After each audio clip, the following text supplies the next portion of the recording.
Welcome to the calendar section. Inside of this section, you'll be able to understand, book, view, and create new calendar appointments. Inside of this primary dashboard view, you'll be able to see the ability to create new appointments by clicking on the blue button in the upper right hand corner. When we click on new, you have the ability to book an appointment or block off time. When we book an appointment, we first select the calendar, choose a calendar type, enter in the appointment name. Optionally, you can add a description. You then select the date and time. The user time zone will automatically be selected depending on the account that you are logged in as. You can then select default dates in which some pre-selected time periods are allowed, or custom to give you a more granular view. Then you can select your meeting location, whether it's a calendar default in which you would have set up and pre-configured when you set up the calendar, or you can create a custom meeting location that are specific to this appointment. When you select on custom, it'll give you the ability to enter in specific details such as a link, an address, a phone number, and otherwise. On the right hand side, you can then select your contact either by typing it in or clicking on the drop down and selecting the particular contact that you're booking an appointment with. You can then select whether or not this is a confirmed or unconfirmed appointment and then click on book appointment. In our case, the appointment is booked, but we do not see it on the calendar view yet. In order to view this, because we booked it on the booking request calendar, let's click on calendars, click on booking request, and now we will have the proper criteria to view the appointment details.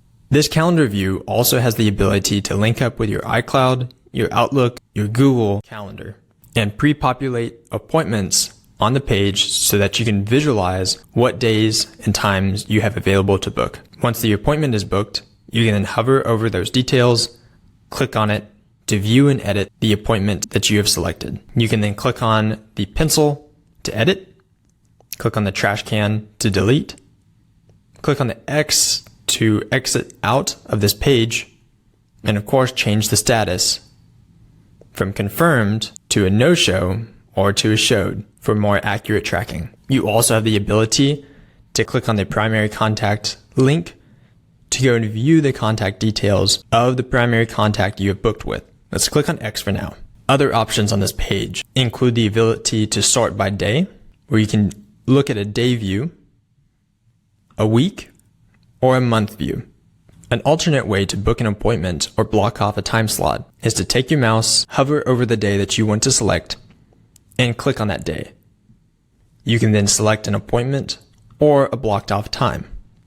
With a blocked off time, likewise, you will select the calendar or the user in which you're blocking off time for, then select your appointment title, select the time zone, and the start date and time.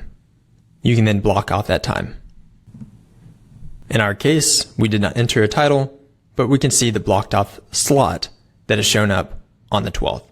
You can then pre-select and rapidly go back to today's date if you have exited far enough away from today's date. Click on today and you will return to today's date. You also have the ability to select individual days by hovering on the calendar on the right hand side and clicking on a particular day that you would like to fast track to. Last but not least, you also have the ability to select all appointments or just blocked off slots to filter your entire calendar view. There's an annotation ability, which will give you a brief overview of the various calendar details, whether or not there's a filled box, an outline box, and what they mean. You can also see various symbols based on the calendar type that has been booked, whether or not there's been an event error, or it's a recurring event. Other details inside the calendar section include individual appointments, in which you can view all appointments, sort by calendars, by users, whether or not it is your calendar, organize by the status of that particular appointment, choose by the date added, the start date, and of course, book a new appointment. You can also view the calendar settings from this page.